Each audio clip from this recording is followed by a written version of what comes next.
प्यारे बच्चों, केमिस्ट्री के इस नए वीडियो में आपका फिर से कर रहे हैं स्वागत। पिछले वीडियो में हमने बात की थी आप लोगों से केमिस्ट्री और साइंस की, और साइंस किस तरह से एक्सपेरिमेंटली बहुत इंपॉर्टेंट, एक्सपेरिमेंट्स के लिए बहुत इंपॉर्टेंट है, ये हमने बातचीत करी थी। और केमिस्ट्री की बात जो हम कर रहे थे वो है study of matter. Now question arises, what is matter? Matter आपने बहुत छोटी क्लासेस से सभी बच्चे जानते हैं। मैटर क्या होता है? मैटर एक ऐसे सब्सटेंस को बोलते हैं which has mass and that occupies space. Anything that occupies space and have mass is matter. जिसका भी स्पेस है, जो भी, और जिसका कोई मास है, जो स्पेस ऑक्यूपाई कर रहा है, उसे मैटर कह रहे हैं। और study of matter is chemistry. अब जब केमिस्ट्री में एंटर करते हैं या साइंस के किसी सब्जेक्ट में एंटर करते हैं तो बहुत छोटी छोटी सी ऐसी टर्म्स आती हैं जो हमें कंफ्यूज करती हैं। जब कहीं ना कहीं उनकी क्लैरिटी हमारे सब्जेक्ट की नींव है, फाउंडेशन है। अगर स्ट्रॉन्ग फाउंडेशन होगी तो उस पर बड़ी बिल्डिंग बन सकती है। तो यही फाउंडेशन का काम आज इस लव केमिस्ट्री यूट्यूब चैनल से आपके साथ कर रहे हैं। अभी हम उन टर्म्स को डिस्कस कर रहा हूं, मैं अपने उन बचपन के दिनों को याद कर रहा हूं जब मैं 9th क्लास में आया था या जब मैं 11th क्लास में आया था। तो बड़ी डिफिकल्ट क्लासेस मानी जाती हैं जहां पर कुछ बेसिक टर्मिनोलॉजी हर सब्जेक्ट की आती है। उन टर्मिनोलॉजी को हम कैसे समझ सकते हैं, मैं इसके बारे में आपसे बातचीत करता हूं। जो वर्ड्स, एम्बिग्यूअस वर्ड्स, जो छोटे छोटे वर्ड्स आपस में कंफ्यूजन क्रिएट करते हैं, उन वर्ड से शुरुआत करता हूं। और उसमें जो सबसे पहला वर्ड मेरे दिमाग में आता है वो है एटम। तो सबसे पहला क्वेश्चन ये होता है, what is atom?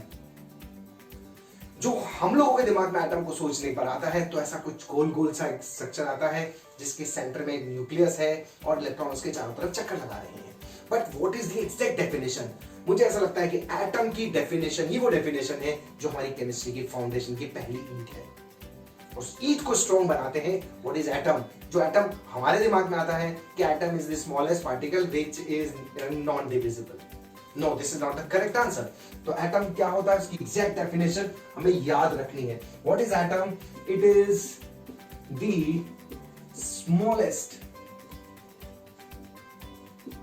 Part of substance, साथ साथ याद करते चल रहे हैं, of substance that can take part in chemical reaction, that can take part in chemical reaction. This is very very important definition. तो क्या एटम डिविजिबल है कि नहीं है? आंसर है, आज की स्थिति में बात करें, 1904 की बात करें तो दोनों में डिफरेंस है। Now atom is divisible. आप सबने सुना है न्यूक्लियर फिशन रिएक्शंस में, रिएक्शन में एटम्स टूट सकता है, लेकिन किसी केमिकल रिएक्शन में जो सबसे छोटा पार्टिकल पार्टिसिपेट करता है वो एटम होता है। And very important, it may or may not exist in nature. ये क्या लाइन लिख दी भाई हमने? इट मे और may not exist in nature का मतलब क्या है यहां पर? या तो ये नेचर में मिल सकता है या नहीं मिल सकता। पर एटम कैसे नेचर में मिल सकता है यार?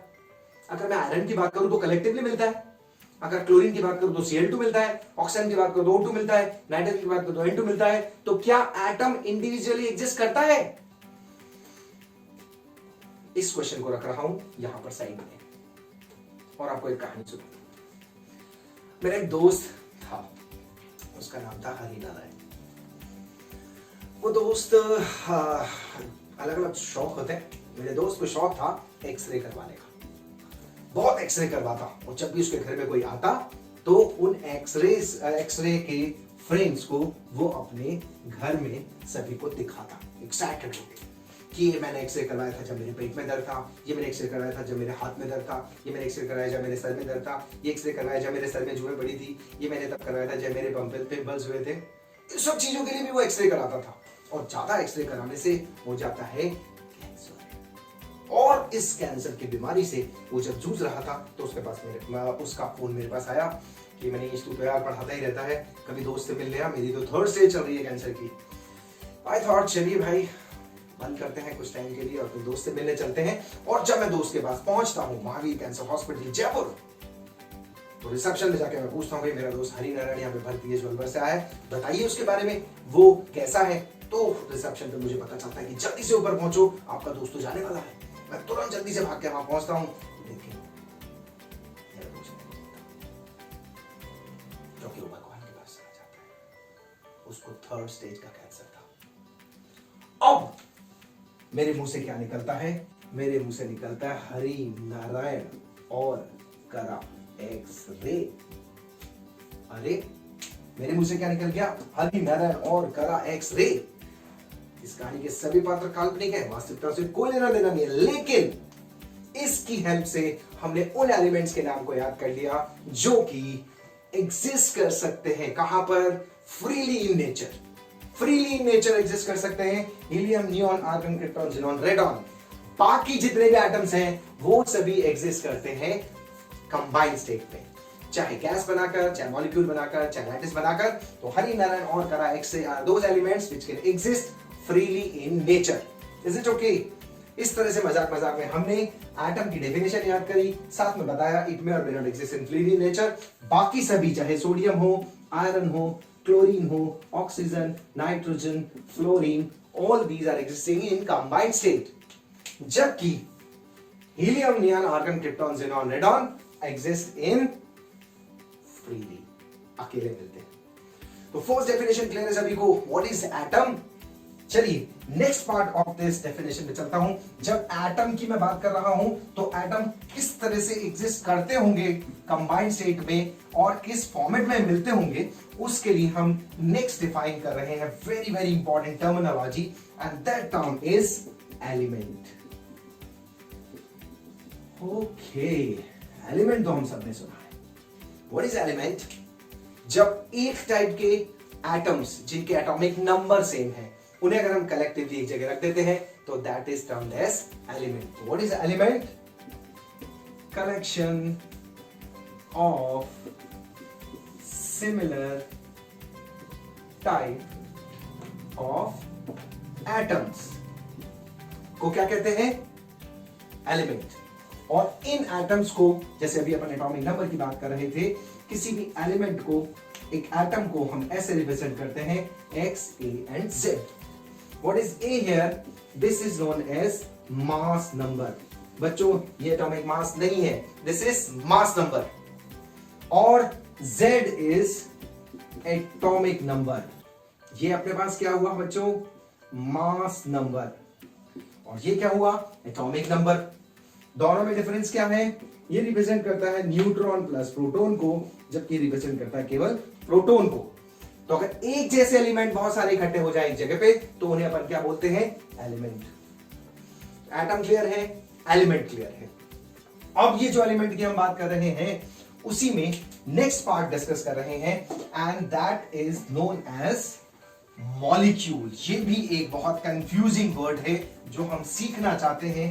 एटम और मॉलिक्यूल के अंदर क्या डिफरेंस है? सो तो नेक्स्ट टॉपिक हम डिस्कस कर रहे हैं, that is very very important again, that is molecule. What is a molecule?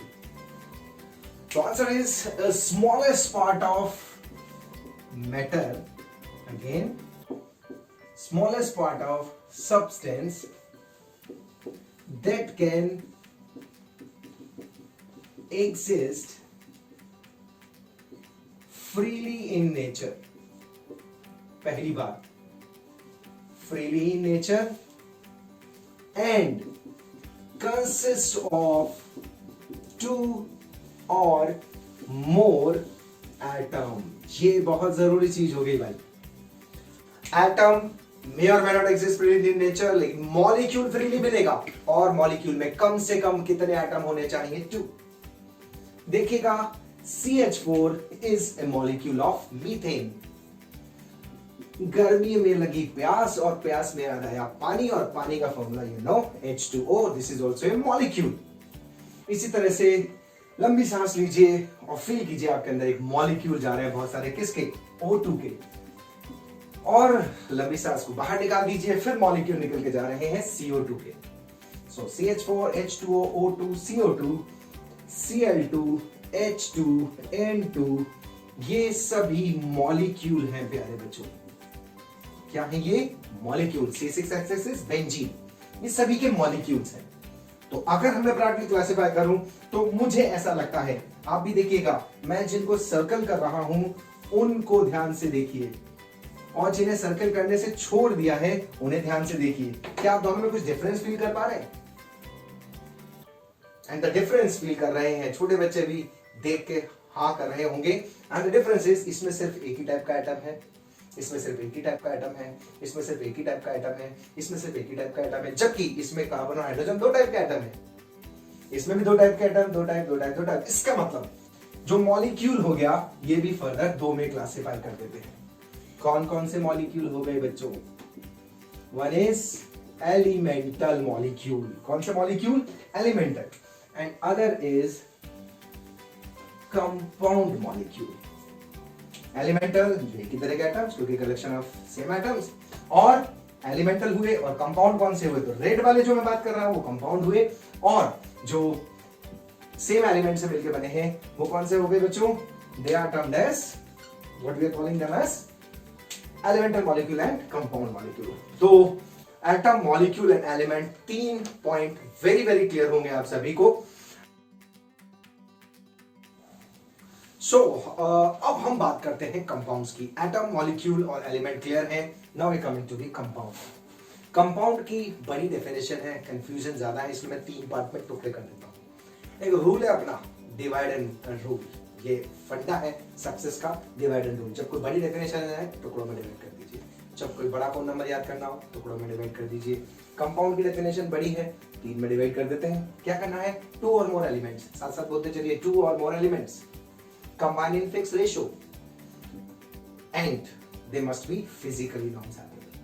What does that mean?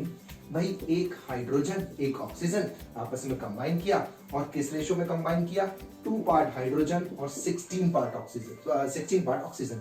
अब आप बोलेंगे यार यहाँ तो एक हाइड्रोजन और 2 हाइड्रोजन और एक ऑक्सीजन लिया है, तो इसको 2:16 क्यों लिखा है? क्योंकि मैंने एटॉमिक मास की बात करी है। एटॉमिक मास क्या होता है ये हम आगे आने वाले टाइम में बात करेंगे। अभी देखिएगा 2 ग्राम हाइड्रोजन और 16 पार्ट ऑक्सीजन जोड़ रहे हैं। अगर 16 नहीं समझ में आ रहा चलेगा, कोई टेंशन नहीं है। तो यहाँ 2:16 यानी 1:8 रेशियो में फिक्स हुआ। या अभी के लिए आप मान लीजिए 2 पार्ट ये है और 1 पार्ट ये। अगर आपको ऐसा ठीक लग रहा है, अगर नंबर में देख रहे हैं तो 2:1 याद रखिए। तो पहली चीज, 2 और more elements, yes. Combine in fix ratio, yes. And physically non separable का क्या मतलब है? आप वाटर का एक मॉलिक्यूल लीजिए, चाकू लीजिए, काट दीजिए, कट जाएगा? नहीं।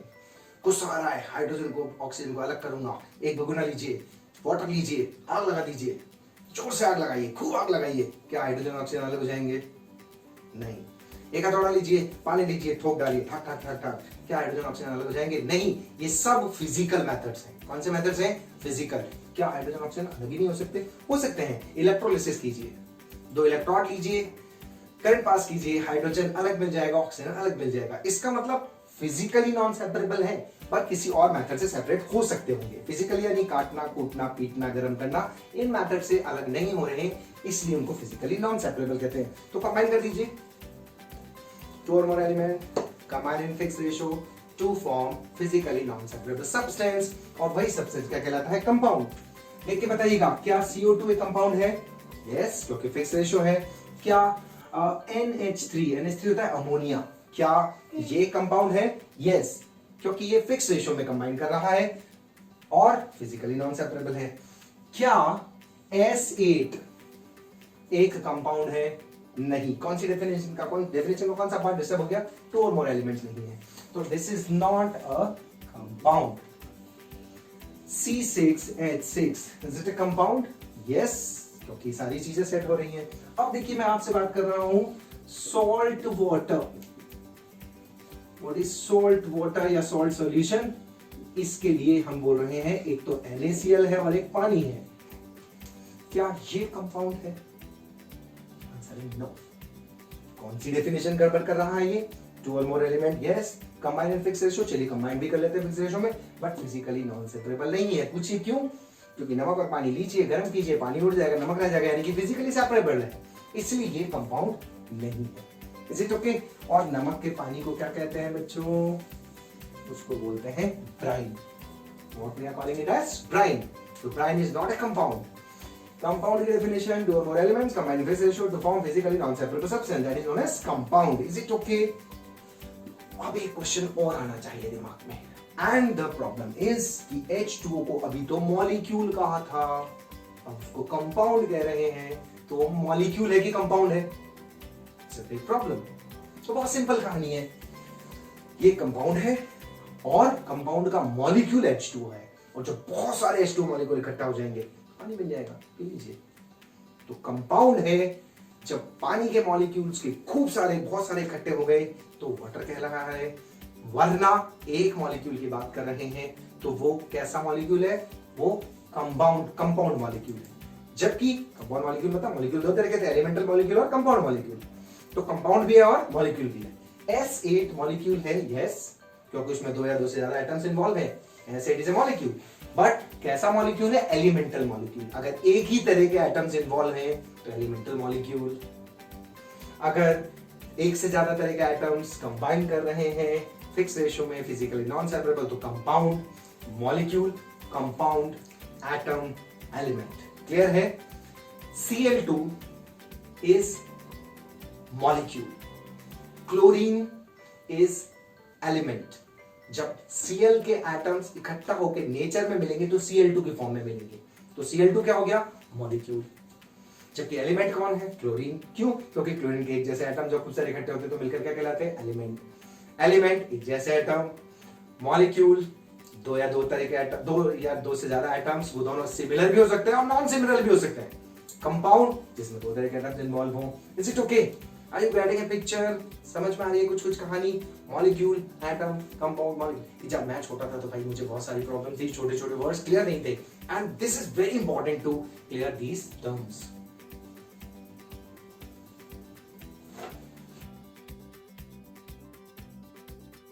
सो कंपाउंड जो हैं वो ऐसे कॉम्बिनेशंस थे जो फिजिकली नॉन सेपरेबल थे, और अगर फिक्स रेशियो या नॉन फिक्स रेशियो में कोई सब्सटेंस मिले और फिजिकली सेपरेबल तो उन्हें क्या कहेंगे? उन्हें हम मिक्सचर कहेंगे। टू और more substance combine in any ratio and they must be physically separable, then we will call that as mixture. जैसे अभी हम बात कर रहे थे ब्राइन की, राइट? तो ब्राइन यानी क्या था? NaCl in water is a mixture। हम बाजार गए चीनी लेने, मम्मी ने बोला चीनी खरीद के लाओ, और चीनी का बैग, प्लास्टिक बैग लेते हुए, झूमते हुए, लेते हुए आए और चीनी फैल गई, और हमें पता मम्मी कूटेगी, तो हमने वापस से दुकानदार से एक बैग लिया और सारी चीनी भर ली। जैसे ही घर पे पहुंचे मम्मी को पता चल गया कि आपने चीनी फैला दी थी। और कैसे पता चला? क्योंकि उसमें पहुंच चुका था मिट्टी और साथ में हमारी गाय माता का डंग। जी, ये जो बन गया था काऊ डंग के साथ मिक्सचर, ये कहला रहा मिक्सचर। अब क्या वो सेपरेट नहीं हो सकते?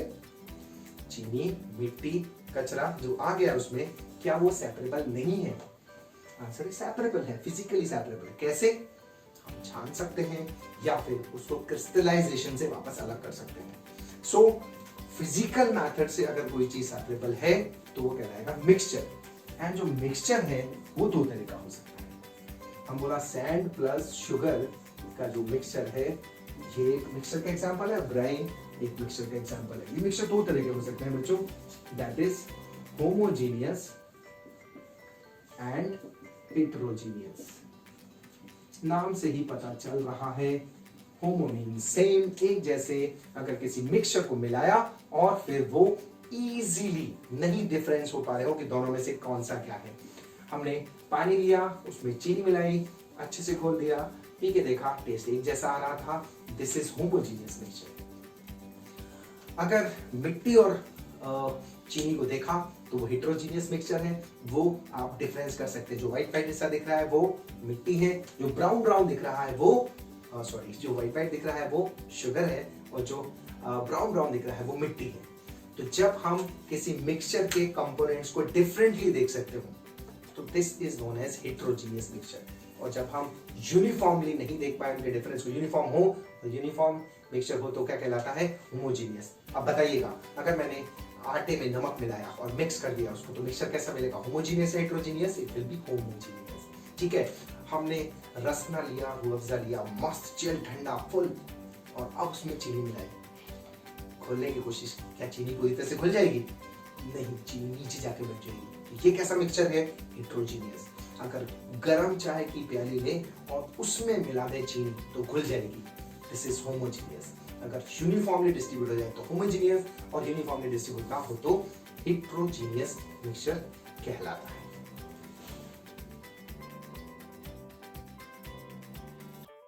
सो एटम, मॉलिक्यूल, एलिमेंट और कंपाउंड मिक्सचर के बाद अब एक लास्ट टर्म बचती है इंपॉर्टेंट टर्म्स में, वो है आयंस। देखिए एटम में प्रोटॉन्स यानी कि पॉजिटिव चार्ज और इलेक्ट्रॉन्स यानी नेगेटिव चार्ज इक्वल होते हैं। जिस स्पीसीज में इलेक्ट्रॉन और प्रोटॉन सेम हो वो न्यूट्रल होते हैं, और जिनमें अनइक्वल हो वो आयंस होते हैं। तो आयन की डेफिनेशन हो गई हमारे पास, N is not this is P is not equals to E। क्या है डेफिनेशन? प्रोटॉन, आयंस में प्रोटॉन्स और इलेक्ट्रॉन्स अनइक्वल होते हैं। अब दो केस बन सकते हैं। देखिएगा एटम और मॉलिक्यूल्स में नेसेसरी कंडीशन है कि जो प्रोटॉन्स हैं और जो इलेक्ट्रॉन्स हैं वो सेम होते हैं। यानी वो कैसे होते हैं? They are necessarily neutral. All atoms and molecules are neutral. जबकि आयंस में ये अनइक्वल होते हैं, इसलिए ये कैसे होते हैं? चार्ज्ड। और ये चार्ज दो तरह का हो सकता है। कैसा कैसा? या तो होगा बिल्ली वाला आयन, क्या होगा? केटायन, या फिर होगा एन आयन। तो आइदर इट इज केटायन और एनायन। केटायन कब होगा? पॉजिटिवली चार्ज को बोलते हैं। एनायन कब होगा? नेगेटिव को बोलते हैं। कुछ लोग इस वीडियो को कुछ इस पोर्शन पे आपको लगा तो बहुत इजी चीज डिस्कस कर रहे हैं, लेकिन बेसिक है, ये बहुत इंपॉर्टेंट है। इसी के बाद हम नेक्स्ट लेवल पर पहुंच पाएंगे।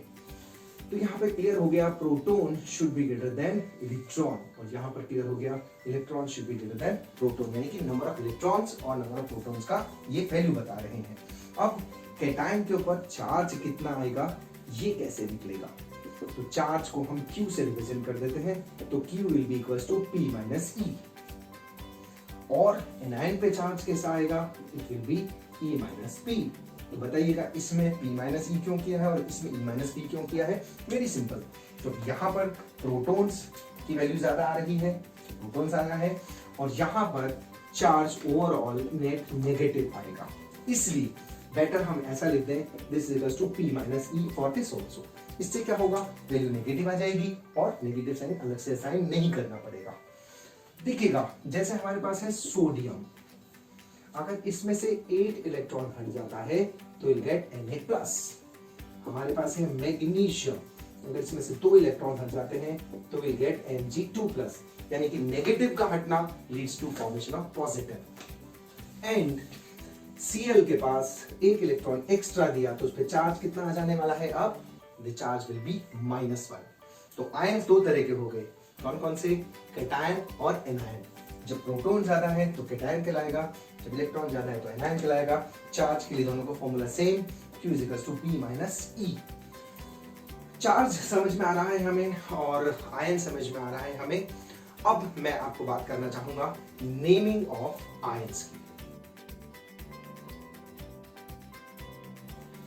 सो अगर कंपाउंड्स की बात करें तो कंपाउंड्स हो सकते हैं कोवलेंट और आयनिक, यानी कि जब शेयरिंग ऑफ इलेक्ट्रॉन से बनेंगे तो कोवलेंट, और जब ट्रांसफर ऑफ इलेक्ट्रॉन से बनेंगे तो आयनिक। अब आयनिक कंपाउंड्स को नेम कैसे करेंगे उनके लिए इंपॉर्टेंट है नेमिंग ऑफ एनायन और नेमिंग ऑफ केटायन सीखना। तो देखिएगा एनायंस की नेमिंग के लिए हम सबसे पहले बात करते हैं कुछ ऐसे एनायंस की जिनका -1 चार्ज है, जैसे Cl-, Br-, I-, ClO2-, ClO3-, ClO4-। ये कुछ इस तरह के एनायंस हैं जिन पर यूनी पॉजिटिव चार्ज यानी कि एक चार्ज है, Cn-, OH-, all these are -1 charge species. ऐसे ही कुछ ऐसी स्पीसीज हो सकती है जिन पे -2 चार्ज आ रहा होगा, S2-, SO3-, CO3-। हमारे पास हो सकता है SO4-। ये वो सब स्पीसीज है या O के ऊपर 2-, all these are negatively charge species जिसमें -2 चार्ज आता है। -3 वाले भी कुछ स्पीसीज हैं, N3-, PO4-, P3-। ये कुछ स्पीसीज नेगेटिवली चार्ज है। अब केटायनिक की बात करें तो बहुत सारी हो सकती हैं, चाहे तो +1, +2 या +3 चार्ज हो सकता है। +1 के लिए आप सबने सुना है लीना की रब से फरियाद, ये सब +1 बना सकते हैं। और ये मेरा एक और वीडियो है जो आप लोगों ने शायद देखा होगा, and that is periodic table का वीडियो है। मैं इस कमेंट बॉक्स में इसका एक लिंक भी शेयर करूंगा आपके साथ उस वीडियो का। आप जाकर 13 मिनट का वो वीडियो है, पूरी पीरियोडिक टेबल आप लेस देन 2 मिनट्स में ही याद कर सकते हैं, और वो कैसे लिख भी सकते हैं, उसमें ही चार्ज के बारे में भी बातचीत है। +2 वाले आप सभी को ध्यान है, बेटा मांगे कार सुनकर बापू रोए, ये कहानी तो आप सबने सुनी होगी, लेकिन कहानी देखी है कि नहीं देखी है उस वीडियो में दे रखा है। इसी तरह से +3 के लिए हमारे पास हो सकते हैं फिक्राल, FECRAL, ये +3 वाले। अब क्वेश्चन अराइजेस कि इनकी नेमिंग कैसे करें। तो देखिए बहुत सिंपल सा है नियम, कैटायंस के लास्ट में लगता है ईएम। क्या है नियम? लास्ट में लगता है ium. Lithium, sodium, potassium, rubidium, caesium, francium, beryllium 2+, magnesium, calcium, ईयम, एल्युमिनियम, क्रोमियम, आयरन। अब आयरन में ईयम नहीं लगेगा क्योंकि इनके लैटिन नेम भी यूज हो रहे हैं। और एक और है जो +1 वाला है, वो फिर से हमारे नियम वाले रूल को फॉलो करवाता है, वो है अमोनियम। कैटायंस के नेम अगर आ जाते हैं तो बहुत इजी हो जाती है कहानी। अब बात करता हूं मैं एनायंस के नेम की। एनायंस के नेम बहुत प्रॉब्लम करते आए हैं छोटी क्लासेस से, हमें इसको सीखना पड़ेगा, ट्रिक सीखनी पड़ेगी। एंड द ट्रिक इज, इसमें बहुत सिंपल सी ट्रिक मैं आपको सिखा रहा हूं, वो आपको इस सीक्वेंस पे याद करनी है। सबसे पहले देखिएगा N3- NO2- NO3-। मैंने जानबूझकर ये वो एग्जांपल लिया जो यहाँ पे सिर्फ एक ही लिखा हुआ है, दो नहीं लिखे हुए। यह एक एग्जांपल और लेते हैं, ऐसे वाले जो यहाँ लिखे हुए हैं ऑलरेडी। देखिएगा ये 3। अब आप सभी देखिएगा, अगर ऐसी नेगेटिव चार्ज स्पीसीज जिसपे नेगेटिव चार्ज तो है लेकिन ऑक्सीजन नहीं है, उसके लास्ट में लगता है इड। क्या लगता है बच्चों? इड। और वो नेगेटिव स्पीसीज जिसके लास्ट में ऑक्सीजन है, जिसके साथ उसके लास्ट में लगता है इट, राइट। और जिसके लास्ट में ज्यादा ऑक्सीजन हो उसमें लगता है ईट। तो क्या ट्रिक सीख ली है हमने? Ide ite ate. क्या ट्रिक सीखी है? Ide ite ate. तो मेरे साथ बोलिएगा, सीखिएगा। बहुत सारे नाम आपको एक साथ याद हो रहे हैं। Nitride, nitrite, nitrate, sulphide, sulphite, sulphate, chloride, chloride, chlorate, ide ite ite. इसका नाम क्या होना चाहिए? With no oxygen, phosphide. इसका नाम क्या होना चाहिए? With lot of oxygen, phosphate, right. इसमें ऑक्सीजन है तो इसका नाम हो जाएगा carbonate. OH is hydroxide, O2- is oxide. तो इस तरह से ये बहुत सारे नेम्स याद रख सकते हैं। एनायंस के नाम बड़ी आसानी से याद हो सकते हैं, ठीक है। नेक्स्ट स्लाइड में मैंने ये सारे नाम आपको दिए हैं, आप अपना वीडियो पॉज करके इन नाम को नोट कर लीजिएगा। रूल लेकिन ध्यान रखना है आपको, ide ite ate, no oxygen is ite, more oxygen is ide, no oxygen is ide, more oxygen is ite, and most oxygen is it.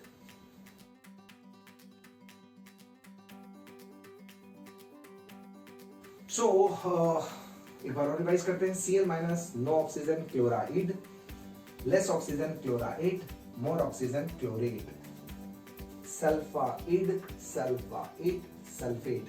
Number नहीं काउंट करना है कि इसमें 3 थे, इसमें 3 थे, नो नीड टू काउंट, कम ज्यादा देखना है।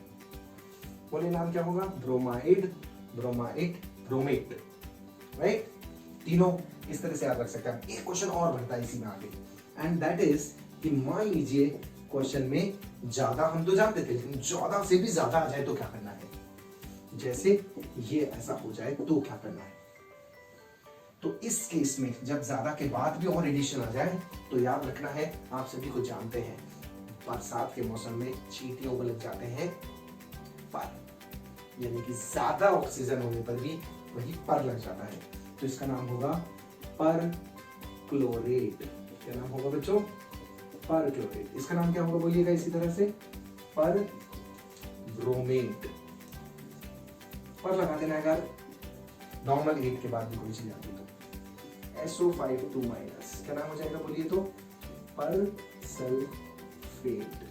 ठीक है, पर कब लगेगा, जब ज्यादा ऑक्सीजन हो जाएंगे, ज्यादा के बाद ज्यादा हो जाएंगे, then it is also known as per sulphate. इसी में एक और चीज सीखते हैं यहीं पर, हो सकता है छोटी क्लासेस में काम की ना हो, लेकिन हमें 11th 12th और 4th बड़ी क्लासेस में ये जरूर याद रखनी है।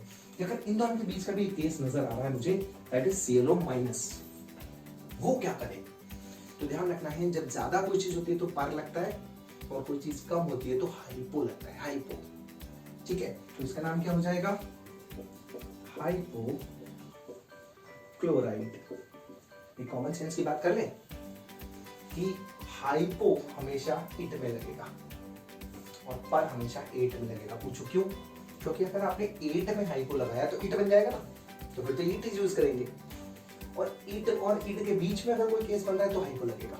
तो हाइपो हमेशा किस में लगाना है हमें, hypo will be for it and पर ऑलवेज फॉर 8। क्लियर है सभी को, किस तरह से ये यूज कर पा रहे हैं हम, ये समझ में आ रहा है। एक और एग्जांपल अपन इसी में देख रहे हैं। मान लीजिए मैं बात कर रहा हूं इसकी, what is this, this is, आप सभी को पता है, दिस इज कार्बोनेट। क्या लिखा है बच्चों हमने, कार्बोनेट। वेरी गुड, एक और चीज सीखते हैं। कार्बोनेट की 2 वैलेंसी है, अगर इसमें एक H लग जाए तो नाम क्या होगा, ऐसे ही इसको नाम बोलिए, अभी पढ़ा है हमने, दिस इज सल्फेट। अगर इसमें एक H लग जाए तो इसका नाम क्या होगा, तो बहुत सिंपल है, जब भी नॉर्मल आयन जिनकी वैलेंसी 2 या ज्यादा थी उनमें H लग जाए तो वो आपको बोलते हैं बाय बाय। क्या बोलते हैं, बाय बाय। तो कैसे याद करेंगे, इसका नाम था कार्बोनेट, तो इसका नाम क्या हो जाएगा, बाइकार्बोनेट। याद रख पाओगे, हाइड्रोजन लगेगा बाय, सल्फेट, तो इसका नाम क्या हो जाएगा बोलिए तो, बाइसल्फेट। ठीक है, बहुत ही आसान है। पता है ये जो वीडियो शूट हो रहा है ना, तो पीछे मेरी बेटी बैठी हुई है 7th क्लास में, वो भी बोल रही है साथ साथ बाय, या कहां पे पर लग रहा है, कहां हाइपो लग रहा है, ये सारी चीजें बहुत आसानी से आप सब समझ में आ रहा होगा। तो देखिए, कब हाइपो लगेगा, कब पर लगेगा, कब इट लगेगा, कब ईट लगेगा, और कब बाई लगेगा, ये सारी कहानी हमने डिस्कस करी है। अब इन केटायंस और एनायंस के नेम को कंबाइंड करके कैसे आयनिक कंपाउंड्स की नेमिंग होती है, इस सेक्शन पे चलते हैं। तो कुछ एक कंपाउंड्स जो हम देख रहे हैं उसमें CaCl2, MgCO3, Na2SO3, K2SO4, NH4ClO4, कुछ कंपाउंड देख रहे हैं। इनकी नेमिंग को पहले हम 2 में डिवाइड करके देखते हैं। जो पहले लिखा हुआ है वो मेटल है और जो बाद में लिखा है वो एनायन है। रूल है, compounds are considered as derivative of more electronegative part. तो सबसे पहले इसका नाम लिखते हैं अपन कैल्शियम, और इसका ब्रैकेट में चार्ज आ रहा है सेकेंड, तो डिफरेंशिएट चार्ज होता है इसका, और क्लोरीन होता है क्लोराइड, तो नाम हो जाएगा calcium chloride. No need to write dichloride, क्योंकि कैल्शियम की 2 वैलेंसी होती है बाय डिफॉल्ट, तो क्लोरीन क्लोराइड आ जाएगा। यहां पर हम नाम लिख रहे हैं मैग्नीशियम कार्बोनेट। बहुत इजी नेमिंग है, देखिएगा, इसको कार्बोनेट कहते हैं। अब तक की प्रॉब्लम थी, हमें नहीं समझ में आता इट में क्या दिक्कत है, अब तो क्लियर है। इसका नाम क्या होगा, सल्फेट, तो नाम क्या हो जाएगा, सोडियम सल्फाइट, क्योंकि SO3 है। और अगर SO4 होता तो नाम क्या होता, पोटेशियम सल्फेट। इसको सिखाया है अमोनियम, और इसको कहते हैं परक्लोरेट, राइट। अगर भूल भी जाए तो आप इसको रिवाइंड कर लें, और मेरे ज्यादा अच्छा सलाह है आपको कि लिख लीजिए एक जगह पे, एक बार की बात है, 5-10 मिनट लगाइए, इन्वेस्ट कीजिए टाइम, और फिर गो थ्रू इट। बहुत मजेदार है chemistry. This is aluminium and this is sulphate, this is lithium nitrate, this is rubidium nitrite. It goes very simple. अगर मान लीजिए बात कर रहा हूँ इस कंपाउंड की जो हम बेकिंग सोडा के फॉर्मेट में भी लिखते हैं, तो क्या नाम होगा? Sodium bicarbonate. Sodium bicarbonate. I feel in examples के बाद आप आसानी से सीख पा रहे होंगे कि किस तरह से हम नेमिंग कर रहे हैं। It's a very easy process. इसकी कुछ डिफिकल्ट जो नेमिंग होती है वो 12th क्लास में हम कॉम्प्लेक्स कंपाउंड में पढ़ रहे हैं, जो यहाँ पे अपन बात नहीं कर रहे हैं। अगर आप अभी से उसे सीखना चाहते हैं तो मेरा एक वीडियो है कोऑर्डिनेशन कंपाउंड IUPAC, वो चाहे तो देख सकते हैं आप। अब कुछ एग्जाम्पल्स ऐसे भी है जब नाम दे रखा होगा और हमें फॉर्मूला बनाना होगा, वो एग्जाम्पल्स देखते हैं कैसे होंगे। सो अगर कंपाउंड दे रखे हो तो नेम कैसे लिखते हैं? देखिए जैसे मान लीजिए एल्युमिनियम दे रखा है तो हम सबसे पहले लिखेंगे एल्युमिनियम और उस पर चार्ज लिख देंगे और कार्बोनेट CO3 2- और उसके बाद याद रखना है यो। याद रखना है यो। यो मतलब ये 3 था, इधर मूव होगा, ये 2 था, तो यहाँ आएगा, तो फॉर्मूला बनेगा Al2 एंड CO3 और यहाँ पे आएगा 3। तो एल्युमिनियम पे 3 चार्ज था तो जब उस पे 2 लगेगा तो 6 हो जाएगा +6, और कार्बोनेट पे 2 माइनस था, जब 3 लगेगा तो टोटल -6, तो न्यूट्रल बनेगा। देखिएगा अमोनियम NH4 प्लस, जो भी लिखे होंगे उनको पहले फॉर्मूला लिख लीजिए और आयन चार्ज लिख लीजिए उनके ऊपर, और फिर लिखा हमने सल्फेट और फिर लगा देना है यो। यो यो में क्या आ जाएगा? NH4 whole twice SO4। ये एल्युमिनियम के लिए बन गया, ये इसके लिए बन गया मैग्नीशियम फॉस्फेट। मैंने जानबूझकर एग्जांपल्स ऐसे लिए जो थोड़े डिफिकल्ट है और जो डाले जा सकते हैं इस फॉर्मेट में, तो Mg2+ और यहाँ पे हमने लिखा फॉस्फेट, दैट इज PO4 3- और फिर से लगाएंगे यो, बन जाएगा formula Mg2 and Mg3 PO4 whole twice, क्योंकि 2 यहाँ जाएगा और 3 यहाँ पे आएगा चार्ज बैलेंसिंग के लिए। नेक्स्ट इज फेरिक सल्फेट और फेरस सल्फेट। जानबूझकर मैंने 2 ऐसे लिखे हैं, तो याद रखना है ये पुराने जमाने में नेमिंग लिखा करते थे इनके।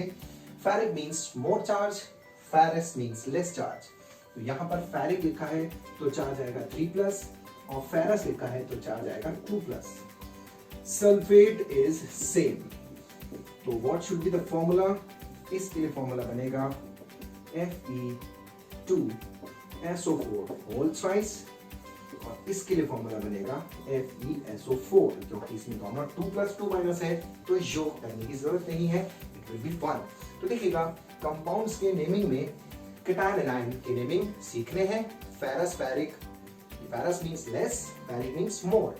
ऐसे ही हो सकता है प्लम्बस प्लम्बिक, Pb2+, Pb4+, 10+, 10(2+), ऐसा ही हो सकता है 10(2+) और 10(4+). इसको बोलेंगे स्टेनस और इसको बोलेंगे stannic. This is stannous, stannic. Cuprous, cupric, cuprous, cupric. तो रस और रिक की ये कहानी है जो हमें डेफिनेटली याद रखनी है। इस तरह से आज का ये लेक्चर हम यहाँ पर लेके आए हैं। जनरल बेसिक टर्म्स थी, हो सकता है कुछ 11th क्लास के बच्चों को ये थोड़ा इजी लगे, पर ये लेक्चर कहीं ना कहीं 9th, 10th, 11th, 12th सभी के लिए कॉमन बेसिक स्ट्रेंथ बनाने के लिए, आपकी फाउंडेशन थोड़ी सी इंप्रूव करने के लिए बनाया है। और नेक्स्ट वीडियो मैं लेके आ रहा हूँ, that is about a very very interesting topic, significant figure, mole concept, laws of combination और बहुत सारे इसी तरह के टॉपिक जो आपके लिए महत्वपूर्ण है, आपकी साइंस के लिए महत्वपूर्ण है, आपकी क्लास के लिए महत्वपूर्ण है। Okay, stay tuned.